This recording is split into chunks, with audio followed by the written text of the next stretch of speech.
राधे राधे। सभी स्नेहीजनों को, सभी मित्रों को प्रेम भरा राधे राधे और सभी गुरुओं के चरणों में मेरा प्रणाम। इन दिनों कोविड-19 नोवेल कोरोना वायरस के चलते पूरे विश्व में लाखों लोग संक्रमित हो चुके हैं, लाखों लोगों की जान गई है और रोज़ हज़ारों लोग अब भी मरते जा रहे हैं और पता नहीं कब तक यह सिलसिला चलेगा। परंतु इन दिनों हमें काफ़ी चीज़ें देखने को मिली, नकारात्मक भी तो सकारात्मक भी। नकारात्मक तो मैं यही कहूँगा कि संतों के देश में संतों की हत्या होना ये बड़ी दुखदाई बात है, बड़े दुख का विषय है। चाहे वह पालघर हो, चाहे नांदेड़ हो महाराष्ट्र का, या मेवात हरियाणा हो, या फिर वृंदावन में हो, या पुनः पालघर की अभी इन दिनों 2-3 दिन पुरानी घटना हो। संतों के साथ अन्याय होना, संतों की हत्या होना, इससे बड़ी शर्म की बात हमारे लिए और कोई नहीं हो सकती। कई जगह पर हमने देखा संतों पर आक्षेप भी लग रहे हैं, व्यास मंच पर बैठकर इस्लामीकरण करने के। ठीक भी है, मैं उस पक्ष में हूँ, चाहे वो देवी चित्रलेखा हो, चाहे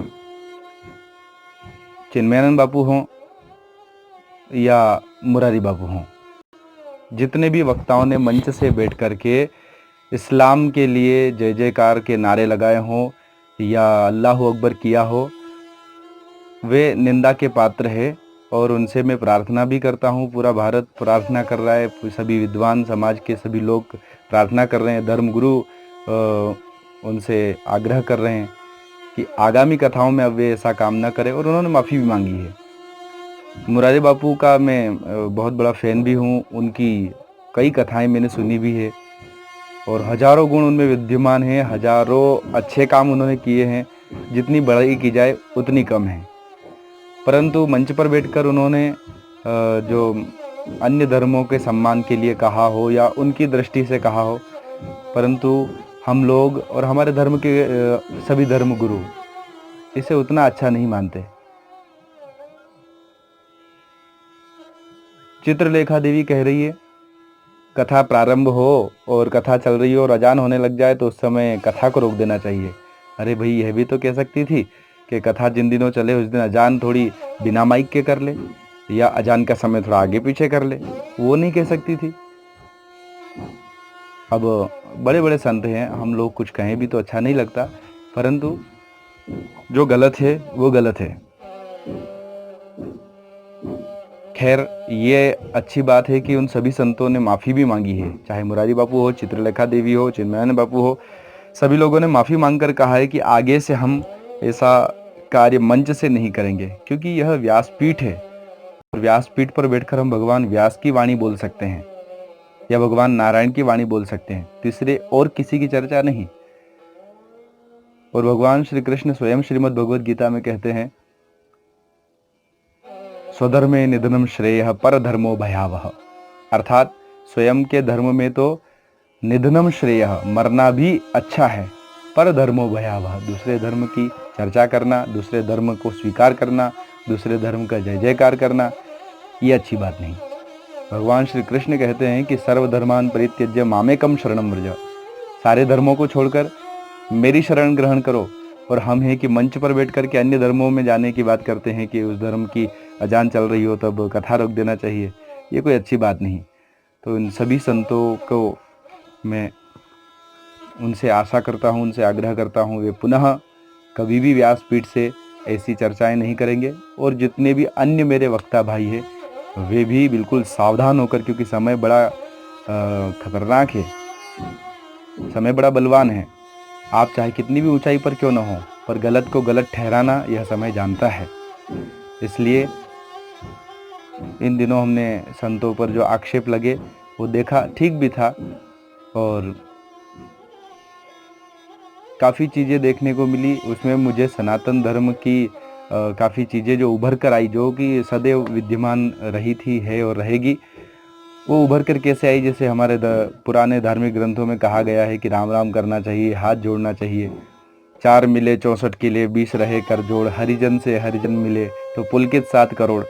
ऐसा हमारे धार्मिक ग्रंथों में कहा है, भक्तमाल में कहा है कि 4 मिले अर्थात 2 आंखें हमारी, 2 आंखें सामने वाले भक्त की, 64 खिले अर्थात 32 हमारे दांत, 32 हमारे सामने वाले के दांत, तो 64 खिले अर्थात मुस्कुराते हैं मिलते वक्त 2 भक्त तो हंसते हैं। और 20 रहे कर जोड़, 10 हाथ 10 उंगलियां हमारी, 10 उंगलियां सामने वाले भक्त की। हरिजन से हरिजन मिले पुलकित 7 करोड़। तो हाथ जोड़ने की परंपरा, नमस्कार करने की परंपरा, राम राम करने की परंपरा पूर्व से चली आ रही है। कुछ समय से कुछ विदेशी आक्रमणकारियों ने या अंग्रेजों ने, किसी को भी कहा जाए, उन लोगों ने इस परंपरा को ध्वस्त करके और निजी परंपरा प्रारंभ की थी हाथ मिलाने की। तो चाहे इस वायरस के चलते वह परंपरा खत्म हुई हो, पर सनातन धर्म की एक बार पुनः विजय हुई है। दूसरी बात, सनातन धर्म में शुरुआत से शुचिता का, शुद्धता का पालन करने का हमारे धर्म ग्रंथ हमें आदेश देते आए हैं कि शुद्धता से रहना चाहिए, शुचिता से रहना चाहिए। लघु शंका, दीर्घ शंका आदि के बाद हाथों को अच्छे से मिट्टी से, भस्म से धोना चाहिए। हम पूर्व में धोते भी थे, हमारे पूर्वज जितने भी हाथों को अच्छे से प्रक्षालन करके रखते थे, पर बीच में कुछ आलसी लोगों ने इसको खत्म कर दिया और शौचाचार को त्याग दिया। तो इसके कारण, चाहे ये वायरस के कारण समझ रही हो दुनिया, लेकिन शौचाचार को, शुद्धता को, शुचिता को पुनः स्वीकार किया है। ये भी हमारे सनातन धर्म की एक विजय है। देखो, इन दिनों कई धार्मिक स्थल भले ही बंद हुए हों, लेकिन प्रकृति में जो धार्मिकता फैली है उसकी विजय हुई है। कैसे? पक्षी आकाश में स्वच्छंद उड़ाने भर रहे हैं, पशु स्वच्छंद विचरण कर रहे हैं, समुद्र तट, नदियाँ शुद्ध हो गई है, और वातावरण में ध्वनि प्रदूषण कम हो गया है। वातावरण में फैला कई प्रकार का प्रदूषण, वायु प्रदूषण हो वह भी कम हुआ है। और भीड़ भाड़ में एक दूसरे से जो संक्रमण फैलता था, उस संक्रमण को रोकने के लिए प्रकृति ने नया तरीका अपनाया और इस वायरस को भेज करके उस संक्रमण को भी कम, क्योंकि संक्रमण ऐसा नहीं है कि ये पहली बार आया है, इससे पहले कई बार आ चुके हैं। और इसी सदी में नहीं, या इसी युग में नहीं, सतयुग, त्रेता, द्वापर, कलयुग, चारों युगों में संक्रमण आता रहा होगा। तभी तो हमारे धार्मिक गुरुओं ने, धार्मिक संतों ने, धार्मिक धर्म ग्रंथों ने हमें आदेश दिया है कि संक्रमित व्यक्ति से दूरी बनाए रखें। कैसे बनाए रखें? जैसे प्राचीन समय में हमारे घर में कोई भी बहन हो, माँ हो, स्त्री, भाभी, पत्नी, कोई भी हो, जब वह रजस्वला धर्म में प्रवृत्त होती थी तो उन 4 दिनों तक या 7 दिनों तक उसको एक तरफ रखा जाता था, उसे भोजन कक्ष में प्रवेश नहीं दिया जाता था। इसका मतलब क्वारंटाइन किया जाता था, क्योंकि उन रजस्वला वाले दिनों में, माहवारी के दिनों में शरीर से जो दूषित रक्त निकलता है उसके कारण हो सकता है संक्रमण फैलता हो, इसलिए उसे एक तरफ रखा जाता था कि ये संक्रमण पूरे घर में या पूरे घर वालों को न फैले। हमने वो त्यागा। इन दिनों कई प्रकार के लोग ऐसे हो गए जो उस चीज़ को नहीं मानते हैं। उन 4 दिनों में भी माताएं रसोई में प्रवेश करके और भोजन आदि बनाती थी। तो क्वारंटाइन तो पहले भी होता था, पर हमने त्याग दिया उसको। दूसरी बात, कोई व्यक्ति मरता था तो मरने वाले व्यक्ति, वो चाहे 90 वर्ष का हो या 100 वर्ष का हो, किसी न किसी बीमारी से ही मरता होगा। और बीमारी से मरा है तो साफ जाहिर है कि, साफ बात है कि उसके शरीर में जो कीटाणु होंगे या जो संक्रमण के पदार्थ होंगे वो दूसरों को भी फैल सकते हैं। इसलिए जब उस व्यक्ति को जलाने जाते थे तो जलाने के बाद, शव यात्रा से आने के बाद, तुरंत दाह संस्कार से आने के बाद तुरंत सभी लोग स्नान करते थे, घर के बाहर बैठकर यज्ञोपवीत बदलते थे, तब जाकर घर में प्रवेश करते थे, ताकि उसके अंदर के कोई संक्रमित कीटाणु हमारे अंदर प्रवेश कर गए हों तो वो बाहर ही हम उनको स्नान करके और ख़त्म कर दें। हमने अब धीरे धीरे वह भी बंद कर दिया था। बड़ी बड़ी सभा में लोग जाते थे, शव यात्रा में जाते थे, तो वहाँ से आने के बाद स्नान नहीं करते थे। तो इस कोरोना वायरस ने ही सिखा दिया हो, पर हमको वो भी सिखाया है कि संक्रमण जरूरी नहीं है कि कोरोना वायरस के कारण ही आएगा। दुनिया में कई प्रकार के संक्रमण हैं और इन सब से बचने का एक ही उपाय है, शुद्धता का पालन करना, शुचिता का पालन करना। और देखो, शुद्धता से भी कोई ना बचे, शुचिता से भी कोई ना बचे, दूरी बनाए रखने से भी कोई नहीं बचे, तो फिर मैं श्री राम जी की शरण में आपको लेकर चलूं और आप सभी से प्रार्थना करूं कि राम नाम अवलंबन एकू, अर्थात एकमात्र अवलंब रख लो भगवान राम का नाम, या आप भगवान कृष्ण के भक्त हो तो भगवान कृष्ण का नाम, शिव के भक्त हो तो शिव का नाम, माँ भगवती के भक्त हो तो माँ का नाम, परंतु भगवान के नाम के साथ जुड़ो। और इन दिनों आप अपने अपने घरों में रह कर के जो समय बिता रहे हैं, क्योंकि काम धंधे सबके ठप्प हैं, सभी अपने अपने घरों में समय काट रहे हैं, तो समय को केवल काटना नहीं है, इस समय का सदुपयोग करना है, इसमें बिखरना नहीं है, इसमें निखरना है। और निखरना कैसे है? आत्मजीवन के लिए, स्वयं के लिए कुछ करो। और कुछ करो में क्या करो? अपने अपने गुरुओं से परामर्श लो, या गुरु ने जो उपदेश दिया हो उस उपदेश के अनुसार उन्होंने जो मंत्र दिया हो उस मंत्र का जाप करो, चाहे वह राम तारक मंत्र हो या शिव मंत्र हो, भगवती देवी माँ का मंत्र हो।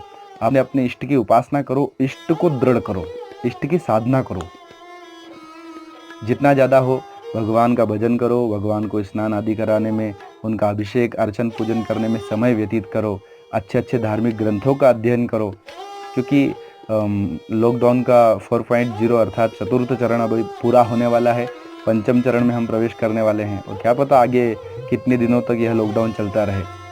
तो इन दिनों हमें अपने घर में रहकर खूब भजन करना है, ताकि ठाकुर जी हम पर कृपा करें और हम किसी संक्रमण में ना आए, क्योंकि ठाकुर जी अगर चाहें तो बचा सकते हैं, अन्यथा और कोई वस्तु नहीं। अतः मैं आप सभी से आशा करता हूँ आप मेरी बात को ज़रूर स्वीकार करेंगे, और छोटे मुँह बड़ी बात, लेकिन एक ही उपाय है, कलयुग केवल नामधारा, सुमिर सुमिर नर उतर ही पारा। आप सभी लोग भगवान का खूब स्मरण करें। राधे राधे।